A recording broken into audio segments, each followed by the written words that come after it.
Mike.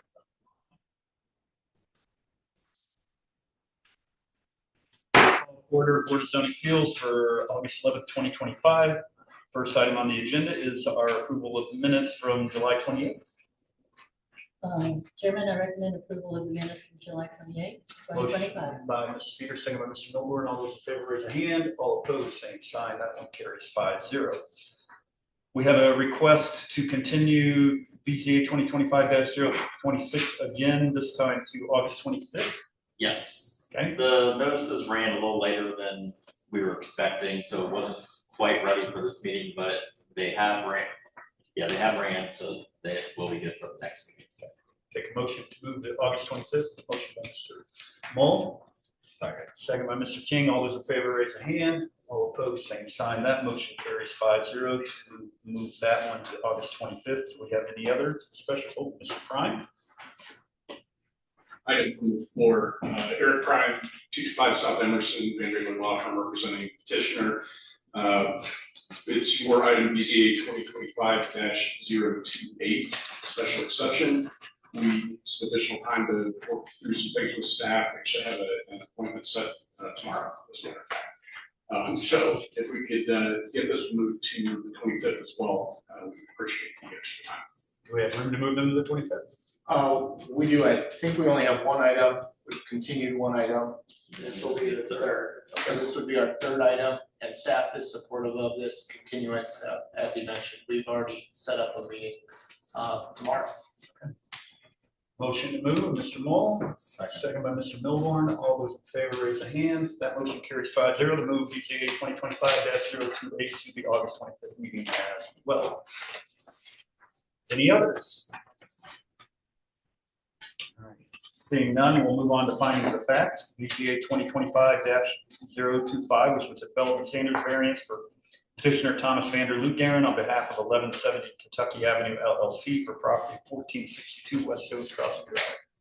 Chairman, in consideration of statutory criteria, I move that we adopt the written findings of fact as presented, incorporating the evidence submitted into the record as our final decision and final action for variance petition number BZA 2025-025. Motion by Ms. Peters, second by Mr. Mull. All those in favor raise a hand. All opposed, same sign. That motion carries 5-0. Guys,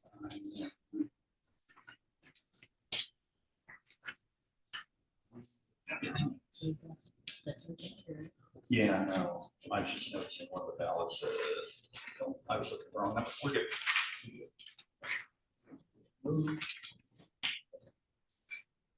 All right, old business we just continued.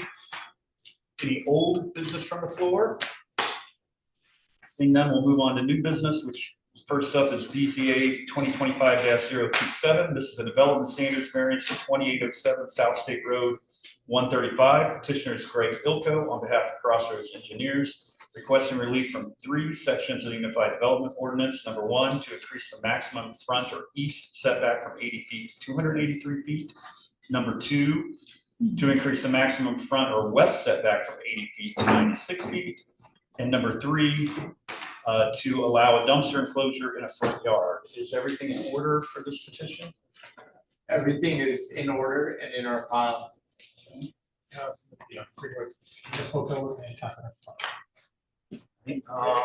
Who all is wishing to speak to this besides the gentleman up at the podium? Please stand if you do and be sworn in by our secretary. D. Sterling for his perjury. That's what is true to the best of knowledge. Thanks. Okay, Terry, help me, keep me here. They have 15 minutes to present, 15 minutes to rebut, 5 and 5. And 15 minutes. You what? 15. Yeah. So name and address for the record. Yeah, good evening, Greg Ilko with Crossroads Engineers, office at 115 North 17th Avenue, Grove, Indiana 46107, representing the Tippler Development Group.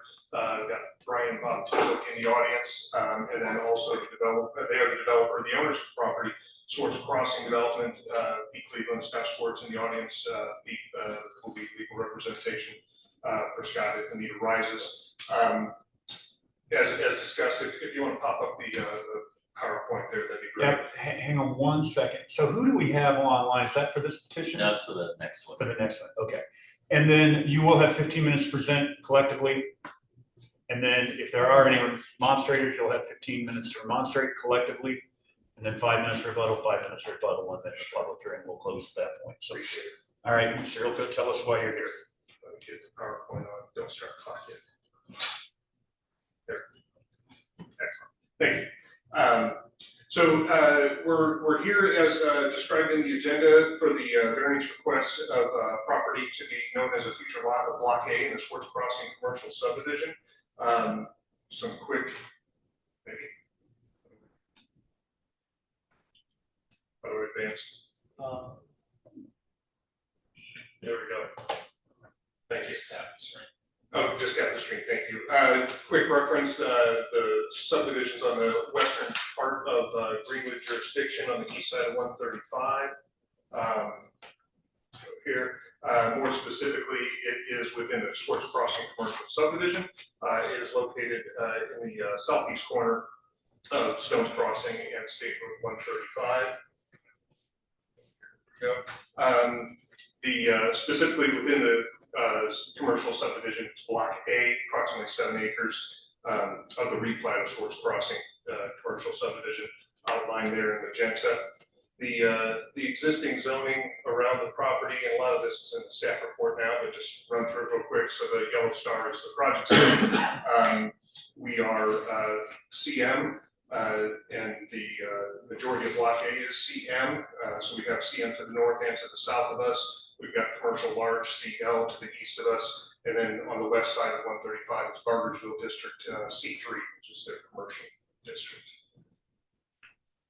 So as stated, there was 3 variances listed in the application, 2 of which pertain to UDO Article 25, Section 100219A, and that increased the front yard setback from State Road 135 and from the internal Schwartz Crossing Boulevard, 96 feet and 280 feet respectively. We're in a unique situation in that Block A is bound to the east and to the west by frontage roads. So this variance request is actually similar to ones you've heard before in other lots within Schwartz Crossing, and I'll go over that here in a second. But the third variance rather was to allow for a dumpster enclosure to be in the front yard, which would be considered the front yard of Schwartz Crossing Boulevard. So it'd be behind the building, east of the building, and I'll show a site plan here in a second, but it would still be considered a front yard. So the site plan, and this was what was included. You can see this is a zoom in of the 2.4 acres of the petition. So what's being proposed is a 20,000 square foot building. We've got parking up front to the west. I don't know if I can put a cursor on or anything, but to the west, north is up. So to the left of your screen is 2 aisles of parking as allowed by code, and then a shared access drive to the south for future development of Block A. And then we've got 2 rows of parking behind the building. And the lot actually extended all the way to Schwartz Crossing Boulevard. So you can see the problematic issue that we have with meeting a maximum front yard setback to Schwartz Crossing Boulevard, in the sense that it's way west of that building. And then the issue with the development or the maximum front yard setback on the west side is that ordinance dictates that we have a perimeter parking landscaping of 5 foot. We're adjacent to a primary arterial, so that's an additional 10 foot. We're allowed 18-foot parking spot, 22-foot drive aisle, and an 18-foot parking spot, which is what we see. And then our foundational landscaping for gross square footage greater or less than 25,000 square feet is 10 feet. So you add all those numbers up, that's 83 feet already from the right-of-way to the face of the building. That doesn't include curb or sidewalk even in front of the building, and that sidewalk cannot be part of the foundational landscaping.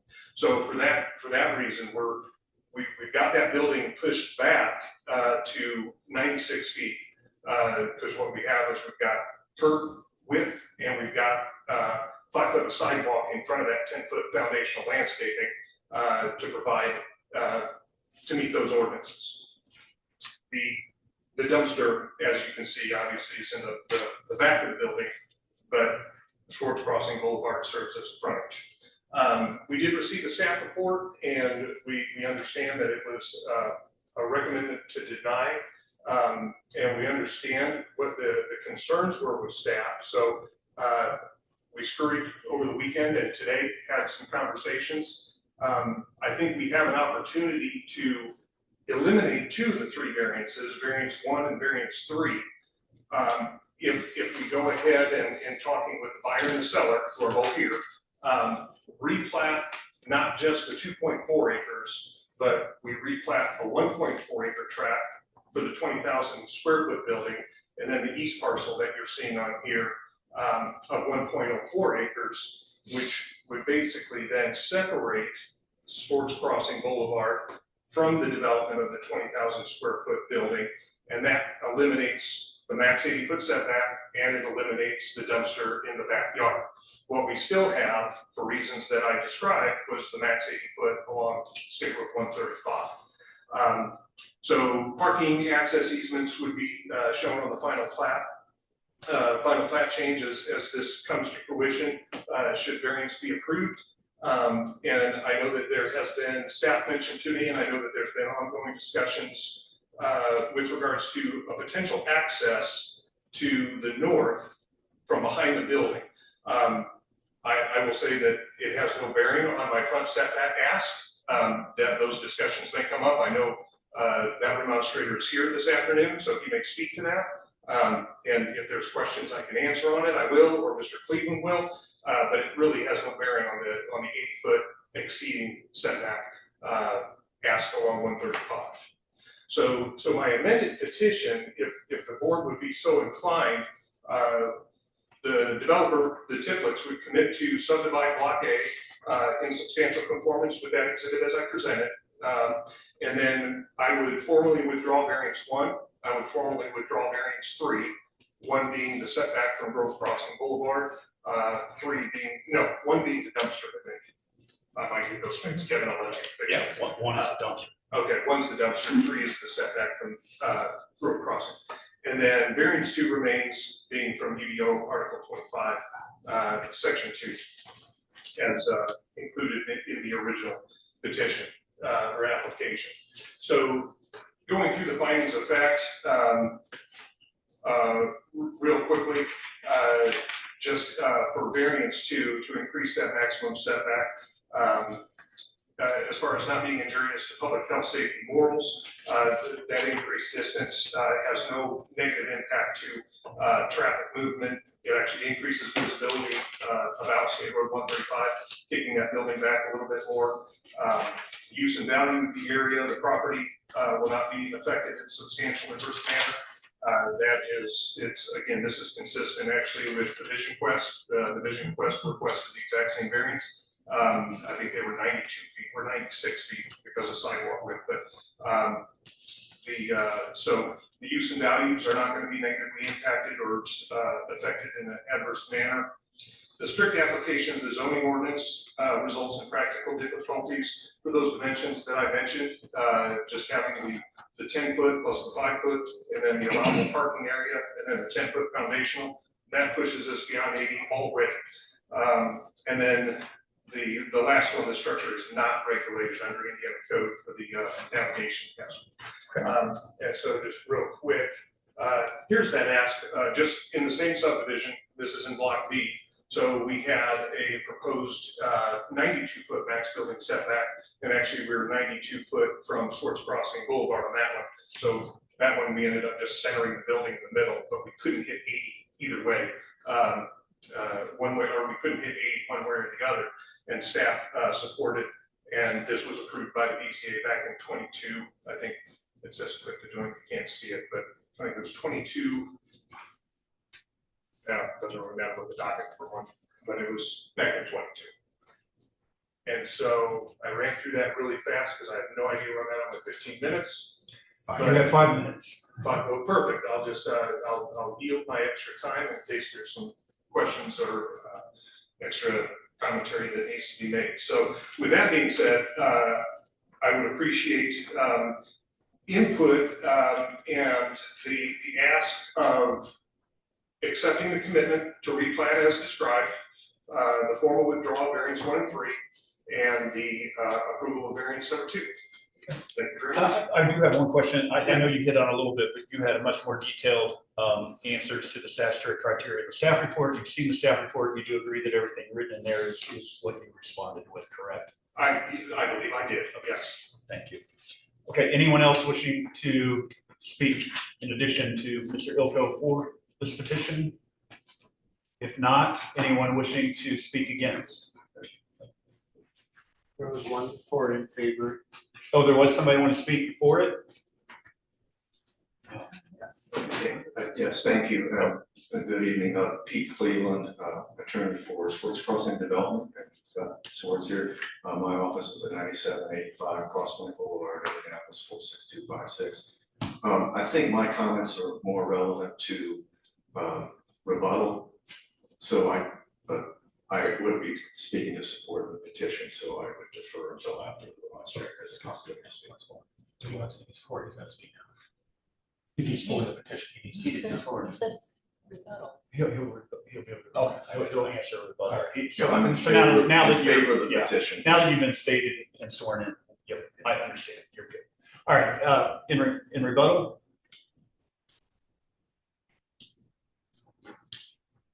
Name and address? Terry Lancer, Lancer Associates, 145 North East Street, Indianapolis, Indiana, 46204. Okay. Tonight, I'm here representing Tom Pennington. He's the owner of 1771 Stones Crossing property, which is adjacent directly to the north of the subject property. Okay. So first, I'd like to address variance number 1 to allow a trash enclosure in the front yard. I'm sorry, I'm going to have to address what was presented. I had no idea that they were going to amend a lot before we had a chance to come up here. So I'll just go ahead and address all 3 that they had presented, if that's okay. So variance number 1 to allow trash enclosure in the front yard. I respectfully submit this statement in opposition to the placement of a dumpster in the front yard of the subject property. While waste management is a necessary component of any business operation, allowing the dumpster to be located in the front-facing area of the subject site poses significant concerns for community aesthetics, public safety, and zoning integrity. The approval of variance number 1 will be injurious to the public health, safety, morals, and general welfare of the community because the proposed site plan can easily be configured to allow the dumpster enclosure. Yeah, sir, I understand you weren't prepared, but they're withdrawing that request, so I really need you to speak to number 2, which is the only one now. Number 2. Number 2 is the only one being considered at this point. That's a little off guard, sorry. It's all good. Okay, variance number 2, to increase the maximum front yard setback along State Road 135 from 80 feet to 96 feet. Of course, when these were submitted, they were submitted jointly in their petition. They had 2 and 3 together, and they were also reviewed together by staff. So I'll try to keep them as separate as I can, but they were presented together. Okay. So the approval of variance number 2 will be injurious to the public health, safety, morals, and general welfare of the community because placing the building too far back on a site, especially in a commercial and mixed-use areas, can lead to unintended consequences that undermine the well-being of the surrounding community. Buildings set back from the street often require large parking lots or driveways in front, forcing pedestrians to navigate vehicle-dominated spaces. This increases the risk of pedestrian vehicle conflicts and discourages foot traffic, especially for seniors, children, and those with mobility challenges. When buildings are pushed away from the street, it creates gaps in the urban fabric, leading to a disconnected and less vibrant streetscape. Active frontages like storefronts, windows, and entrances are essentially for safety, visibility, and community engagement. Deep setbacks reduce these benefits. Excessive setbacks often result in large, unused front yard areas that contribute little to the public life or environmental sustainability. These spaces can become poorly maintained, attract litter, and serve as barriers rather than assets. The use and value of the area adjacent to the property included in the variance will be affected in a substantially adverse manner because a consistent building line helps define the character of the neighborhood or commercial district.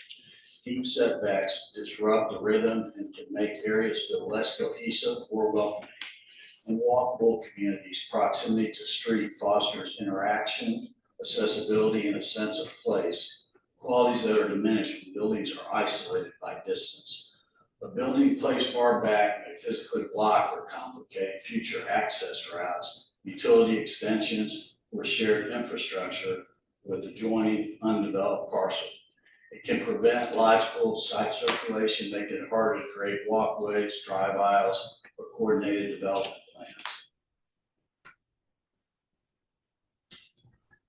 Proposed building location set deep into the site limits, access points for fire department access to 1771 Stones Crossing.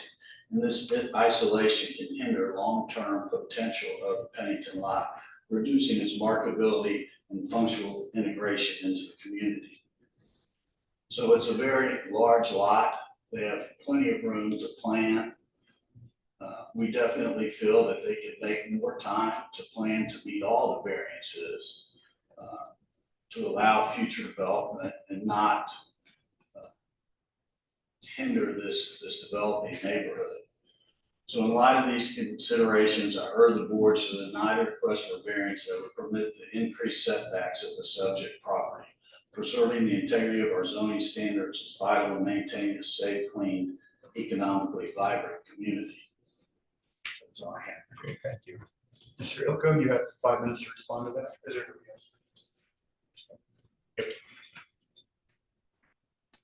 Mr. Cleveland. Yes, thank you very much. Yeah, so obviously, we did have 3 separate and independent variance requests, 1, 2, and 3. We rescinded, withdrew 1 and 3, leaving us with 2, which was the increase of State Road 135. I think I was pretty clear on the strict application to the code aspect of it and the conflict there already, in that those numbers add up to more than the 8 feet already. And then what the ask, I think, is the minimal ask, in that we're providing 2 parking spaces and a drive aisle as allowed by code, and then some sidewalk for pedestrian accessibility safety in front of that building, which pushes it even further back from that 83 feet. And then we've got some curb width in there too, to equal that 16 feet. I think the construction of the Jackson County Bank and the Vision Quest, specifically the Vision Quest, which again had this exact same variance, and there's only 4 foot difference. It was 92 feet from it, from 135. This is 96 feet. That has proven to be clean and safe. And I know the staff report even talked about the cohesiveness of the area of the subdivision, just as Mr. Lancer did. And I'll say with this variance approval, will be consistent with the other 2 buildings that are south.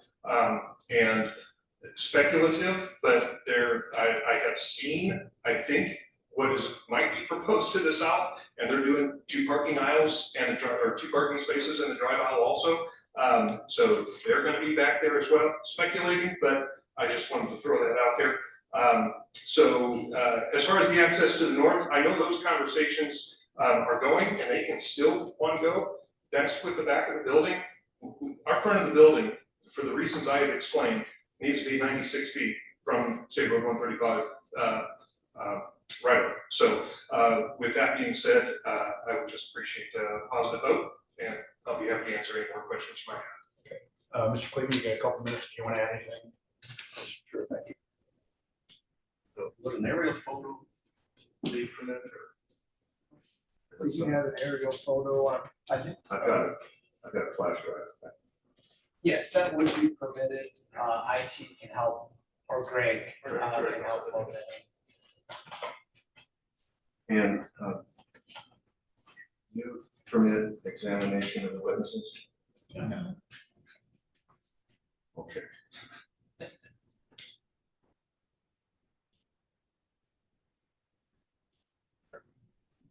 Am I allowed to examine one of our witnesses? I'm not possible. You can present evidence, so however you want to do that. If you want to present that to another witness, but you've got 5 minutes. But I'm sorry, 3 minutes. Yeah. 2 minutes. 2 minutes. Okay. Got photos there.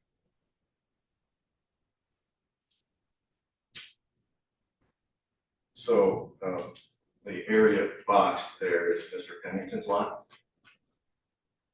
And the lot that you are considering tonight is perpendicular to that, east and west, just south.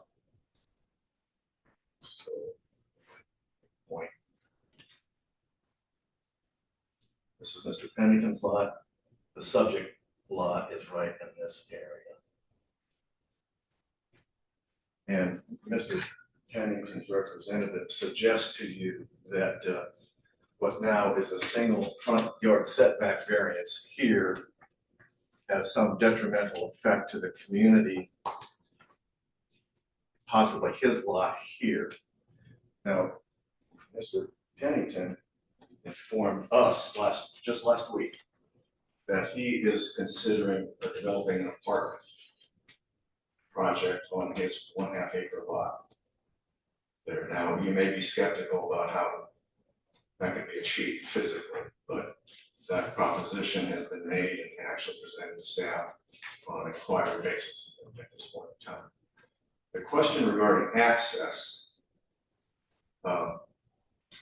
has to do with gaining access to the boundaries of the commercial subdivision, so they could have 2 access points on a residential development, which is one of your standards. So presumably there'd be one in the front and then they'd like one in the back. Trouble is that lot abuts the commercial subdivision, which has strict boundaries in the 97 acres. And the petitioner can't even grant an access to an off-site piece of geography for a number of reasons. These are all private drives. Access to utilities, drainage, everything is private, and if you just started in an ad hoc way, adding appendages to the commercial subdivision, you're undermining all the expense made and the access by the developer of the subdivision. That can be added by the consent of the developer, and that is something we would consider. But if I may, I'd like to ask Brian Tiplick what he was told last week. This is the extent of the evidence. Yeah, you were sworn in, correct, sir? All right, Yes. and you have like 30 seconds, so. Just 1 or 2 questions. Sure. So, Brian Tippler. Yeah, name and address. Brian Tilley, 8155 Castlewood Road, Indianapolis, Indiana, 46256. So, last week, did Mr. Pennington contact you? He contacted us and I contacted him. Okay. And what did he have to say about the variance here? From the phone conversation, he implied that there would be trouble unless we granted him his access. Thank you, Mr. Tippler. Thank you. That was all. Thank you very much. Thank you. All right, 5 minutes, Mr. Lanzer. I don't think you need to, Tom. You certainly sounded like hearsay, but let's just continue on. So I'm only going to discuss the last variance. So I guess the point being, if you look at the site plan for the setback, I cannot see any reason that they cannot design their building to meet the criteria that is set for the development standard. As I look at that, I can see, yeah, they're trying to squeeze a parking lot up there in the front of it. They don't have to put a parking lot up there. So I think when you look at the staff comments, I don't see any reason that they need to do that to ensure safe vehicle and pedestrian movements. There's a reason that the ordinance sets these maximum setbacks, and that's to create the pedestrian-oriented site design that the city of Greenwood desires. I don't see any reason they can't meet that. The next one is the variance will affect sustainability in substantially adverse manner. Well, increase setbacks over time if you keep allowing them. It just creates these inconsistent setbacks. Eventually it erodes the character of the neighborhoods that are surrounding it. The next one is the strict application of terms of the zoning ordinance will result in practical difficulties for the use of the property. This is the one I just cannot understand. There is no practical difficulty with meeting the setbacks that have been established by the city of Greenwood. I don't see any reason that they can say they can't only set back 80 feet instead of 96 feet. It's easily accountable. I think if you read the staff report, they're in agreement with us. They can easily accomplish this. So I would ask that you deny the last variance that they're requesting. Thank you very much. Thank you. All right. Staff, your comments? Yeah, so obviously there have been some changes. We were notified of these changes for the willingness to adjust and work with the two variances being withdrawn today. This is definitely a better outcome of a petition than originally what we had with the 3 variance requests. So we were happy to see that the east side setback was dropped and the dumpster enclosure was dropped, because we were concerned about both of those.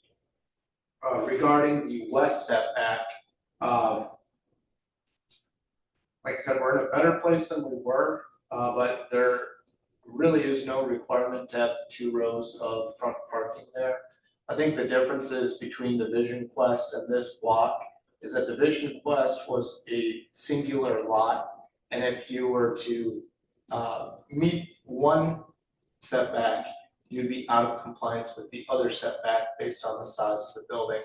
But with this being a block that is able to be further subdivided, you could position the building closer to the setback, have the parking shared in between the 2 lots. They did show somewhat of a shared parking lot, it looked like, with the proposed lots split. So those would be the differences. This is a block, it's much larger, there's more room to design and to try to get the buildings to fit. With the Vision Quest, it was granted the setback, and it did have that double row of parking, which it looks like many of the businesses around there do have. That double row of front parking is not necessarily a requirement of our ordinance.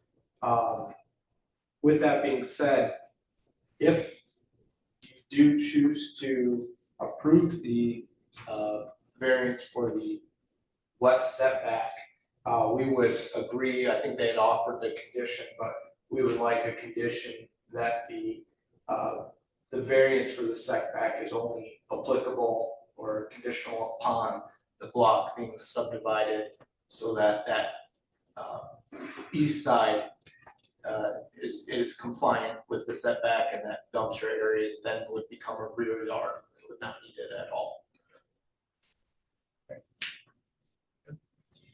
Anything else?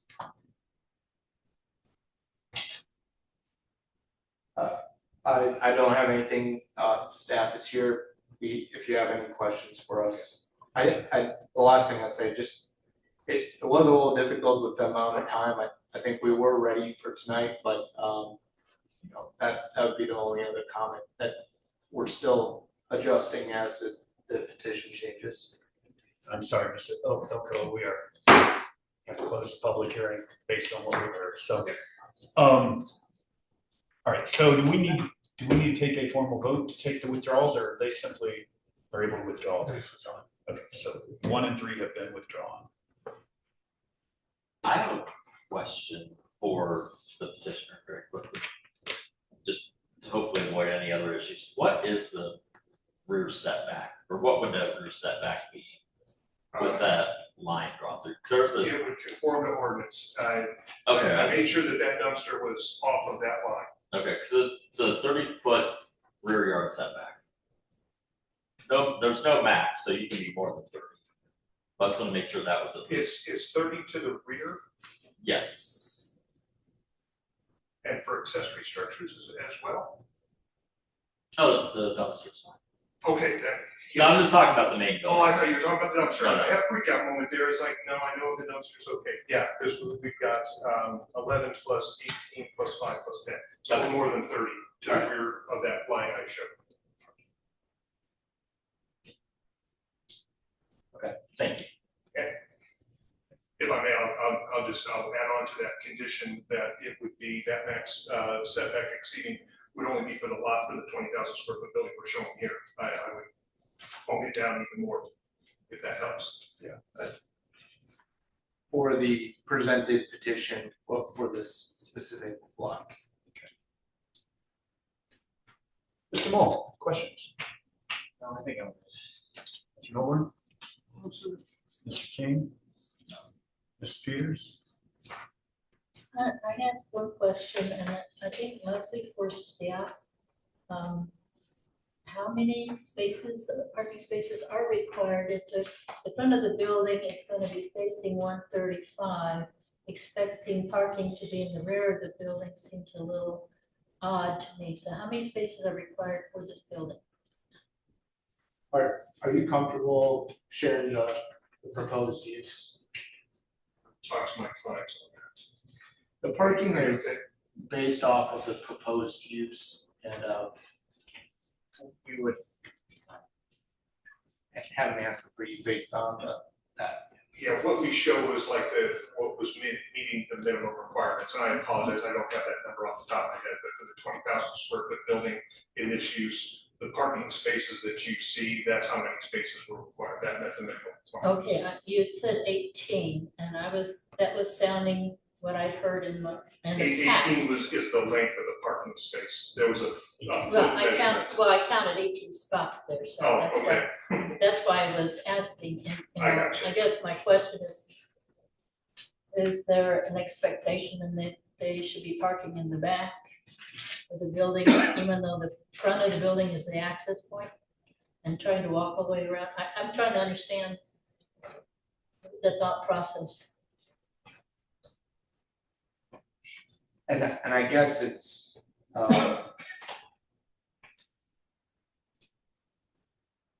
whether or not they can have parking behind the building or in front of the building. You're saying if they're expected to park in the back, then they might have to walk to the front. That's what it's looking on the, I guess the way they designed their building or the architecture, I've not seen any elevations. They could very well have a entrance on the rear where the parking lot is located and have a facade that faces the street that architecturally looks like a front. At this time, we just haven't seen any building details aside from the sketch that was shown today.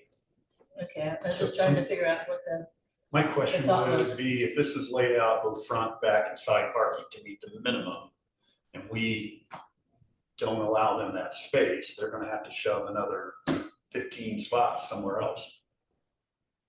Well, I and think then ideally- multiple openings. it would be in the rear and that's shared, and you might have the buildings facing the streets. The building is facing 135, correct? Based on Yes, the diagram, the front of the building is 135. correct. Or are you saying they should change the frontage? No, I was saying that the parking could be in the rear. Right. I'm saying that the 2 rows of front row parking are not required by our ordinance. So they would have to add more parking to the rear. It would just shift the parking from the front to the rear. Correct. That's, And if they replat the lot behind it, are they gonna have room to do that? Yes, because they would just shift the building up to where the parking Oh, I see what currently you're is saying. and that parking. And again, this is us working on the fly, but Okay.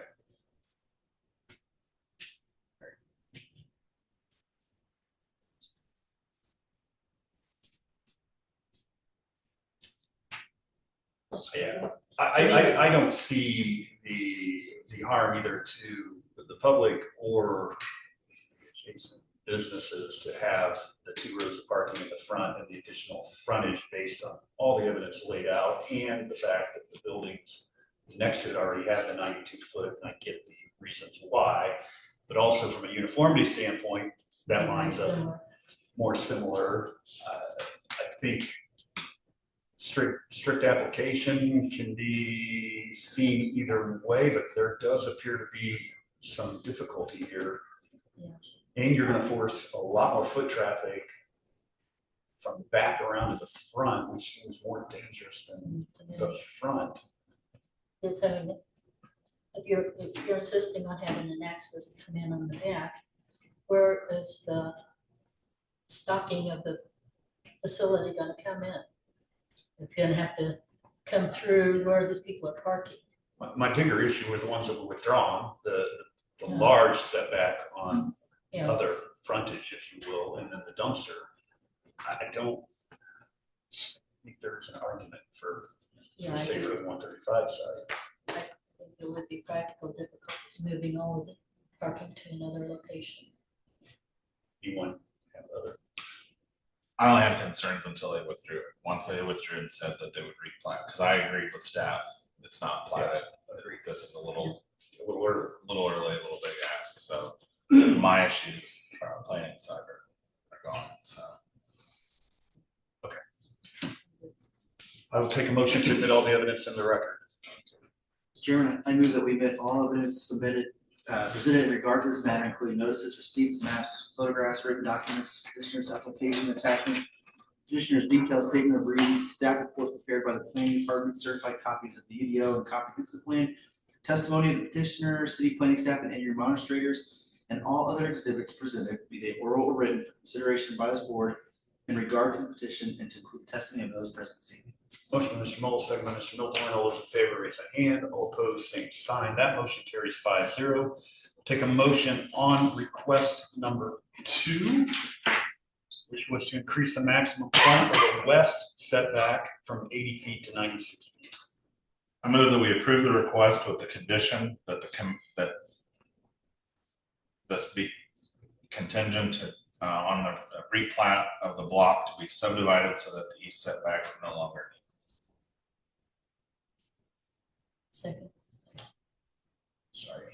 Motion by Mr. King with the condition, second by Mrs. Peters. All those in favor, raise a hand. The condition is to do the replat, then the replat must happen. You want to say that again, Mr. King? The condition is basically Contingent on, contingent on the replat of the block to be subdivided so that the east setback is not needed. on the east. Mhm. The east setback, yeah. And that's, that way, if they decide not to replat or run into a roadblock, And Then it's it's out. off. then it's off the table. Motion by Mr. King with the condition, second by Mrs. Peters. All those in favor, raise a hand. All opposed, same sign. That motion does carry 5-0.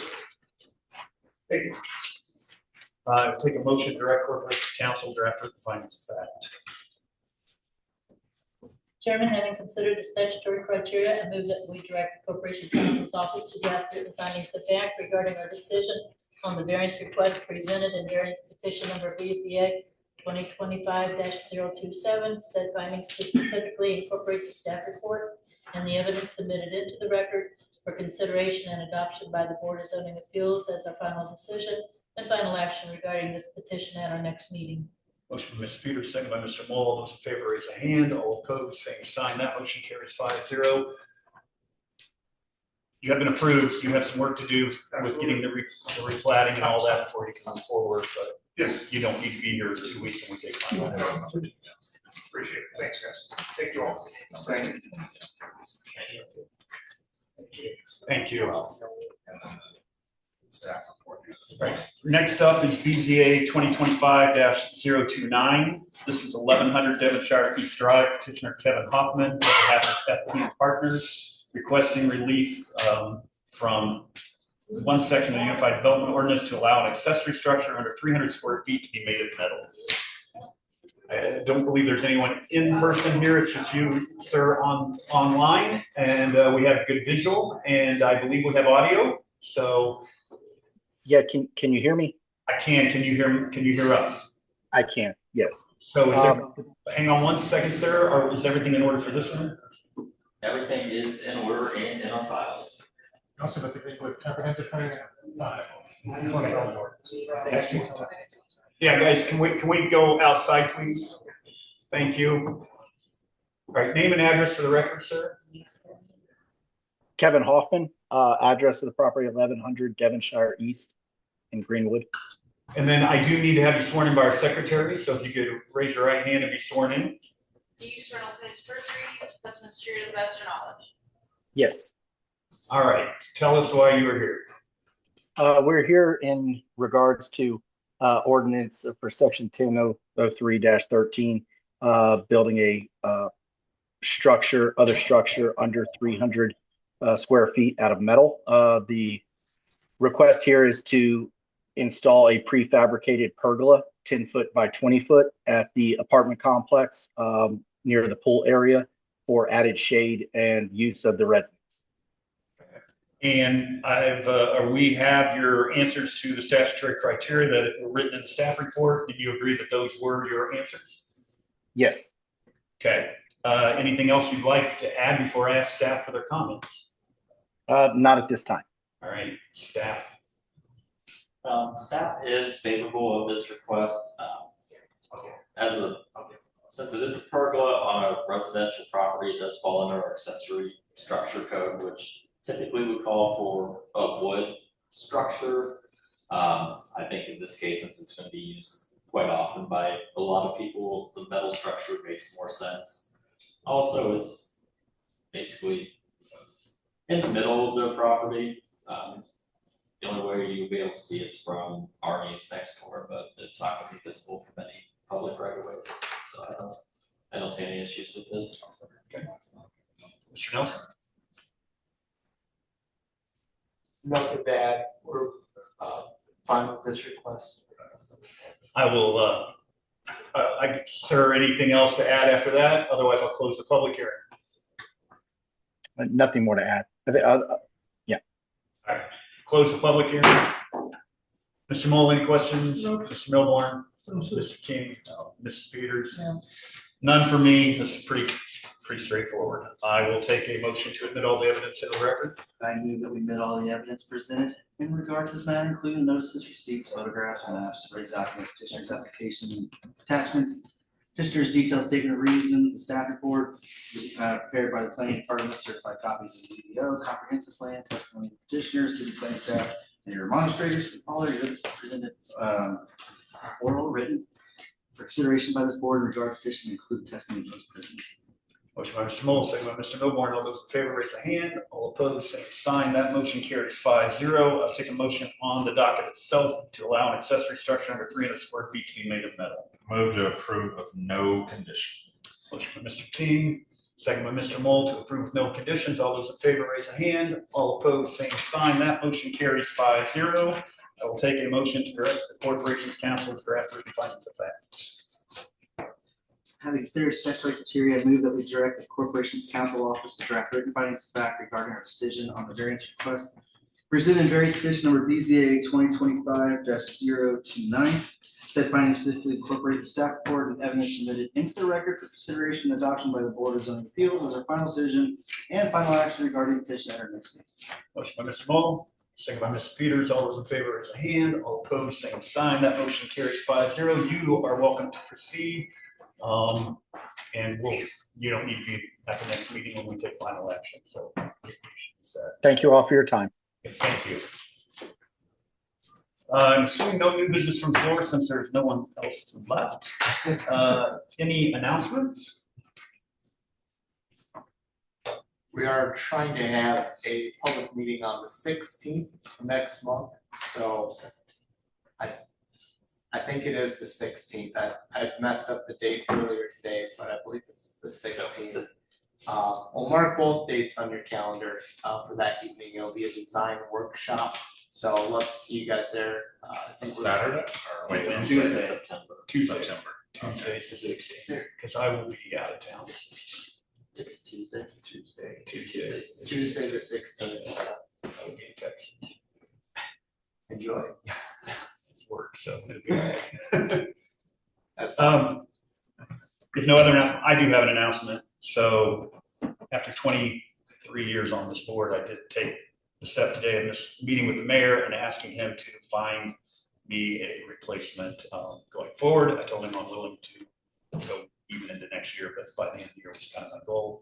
So he would start that process. So I'm just spent a lot of time here and I'm just kind of ready to do something different. So if you know of anyone that might be interested in serving on the board, he would certainly be interested in hearing that. So This might be the longest we've gone without a vacancy. Thank you for serving on the board, and it's not goodbye yet. yeah, not yet. I'm sure it'll be a little bit. He's getting ready to go on vacation, I heard, so we got a little time. But yeah, it's just I've been thinking about this it's not like something just came up. I've been thinking about this since before the beginning of the year. So I just kind of finally decided it was time to stop thinking about it. Well, let us know when you finalize that date, and we'll send you off on your last. Oh, I appreciate your that. last time. Yeah, we'll load it up. Yeah. 3 hours, right? That's right. All right, with that, motion to adjourn. Yes.